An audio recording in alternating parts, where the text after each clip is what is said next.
Hello, my name is Emmanuel Gonzalez, and I'm doing my senior thesis paper on Psychopharmacology of Nicotine for Peru State College, Fall 2013. Every day, millions of users are exposed to a deadly and toxic chemical. This chemical is nicotine, and it is the main psychoactive substance in cigarettes. Aside from the physical problems that come with nicotine, there are various mental and behavioral issues that arise. Throughout the research for this subject, I was surprised with some of the information that I came across. The aim of this paper will be to focus on the mental and the behavioral effects of nicotine. While many studies have focused on the negativity of nicotine, I will hope to show the sometimes positive effect of nicotine has on certain human behaviors and mood. Though there are many diseases caused by cigarette smoking, this paper will focus on the behavioral and cognitive effects of nicotine.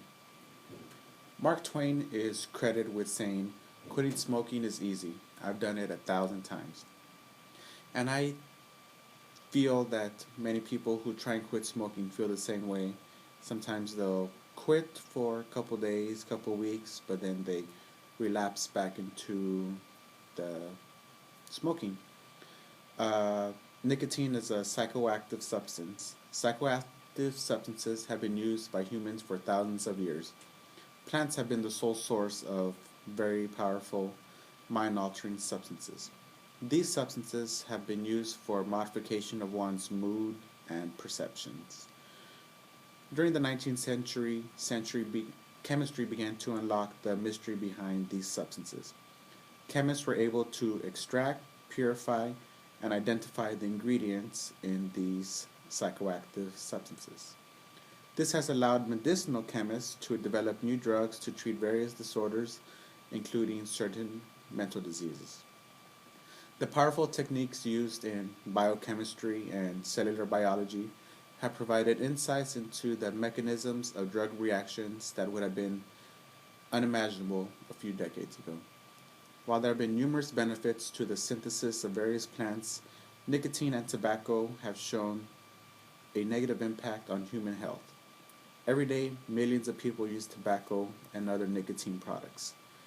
According to the American Cancer Society, there are an estimated 1.3 billion people worldwide that use tobacco products. This number is increasing, especially in low-income countries where cigarettes are marketed aggressively. I was watching a Frank Sinatra video yesterday, and he was singing and he was just smoking a cigarette, and I was just reminded how you don't see very many cigarettes in movies, shows nowadays as compared to 30, 40 years ago where cigarettes were just about everywhere you looked. This has been to a decrease in marketing and certain laws that have been passed. Psychopharmacology is focused on drug-induced changes in mood, thinking, and behavior. Drug companies spend millions of dollars on drugs that interact with specific receptors, and in this case, nicotine.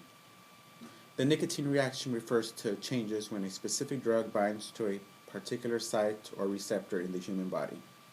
Because drugs act differently in each individual, there are drug side effects as well as drug therapeutic effects. With drug effects, there can be specific drug effects as well as non-specific drug effects.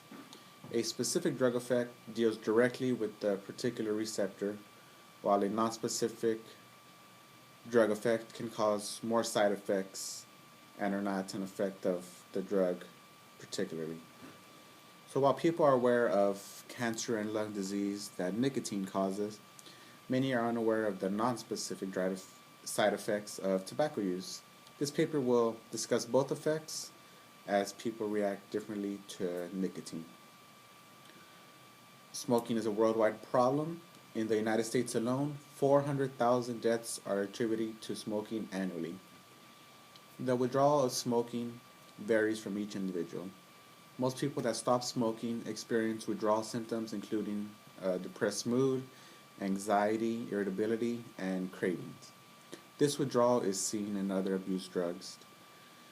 The difficulty in stopping smoking is seen in a decreased ability to experience a rewarding stimulus, which in this study is smoking.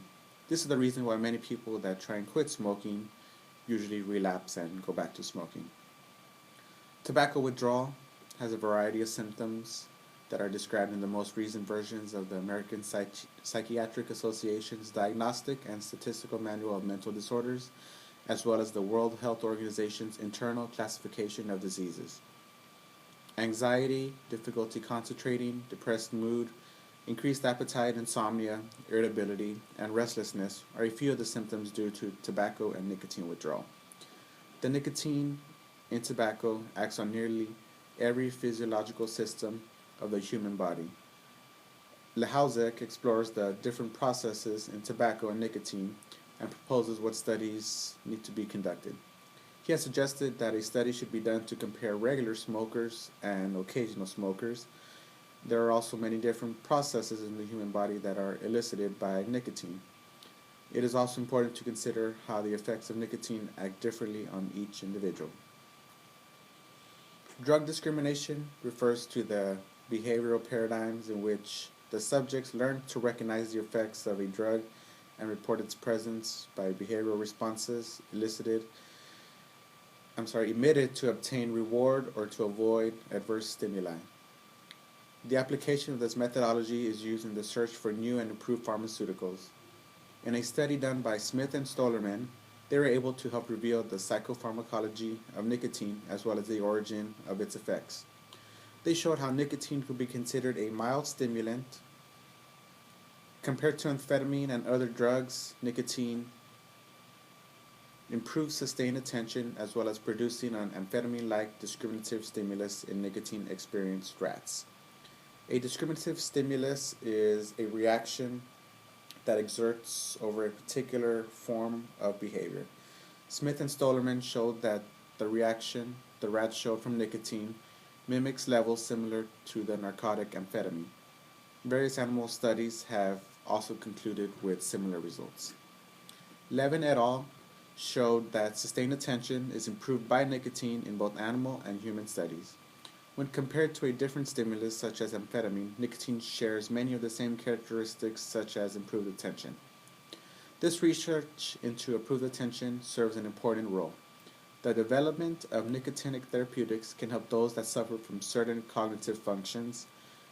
Nicotine and nicotinic agents have been shown to improve working memory function, learning, and attention. Nicotine also improves cognitive ability.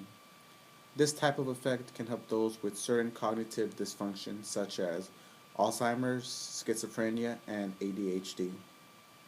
This increase in learning has been seen in rat and human patients, as well as using different procedures. These treatments involve nicotine need to be used in conjunction with other therapeutic agents that target the affected transmitter system to provide the most beneficial treatment for the patient. One way of looking into the future research is by looking into the past. Neil Sherwood did an interesting study into nicotine. He wanted to see if nicotine could enhance human psychomotor performance. He went back to studies done from 1914 until 1992. Those smokers that smoked minimally and were given nicotine showed enhanced performance on many types of cognitive tasks, especially those requiring attentional demands. Nicotine was shown to have a small, specific positive effect on the nervous system, which facilitates human attention, memory, and sensory motor function. As mentioned before, many cigarette smokers find it difficult to quit smoking. The main reason is nicotine. There are also several factors for this behavior. Many tobacco smokers become conditioned to the stimuli associated with smoking. They are associated with the smell and the taste of cigarettes, as well as the inhalation of smoke. These actions become reinforcers for cigarette smokers, and when absent, can contribute to withdrawal symptoms.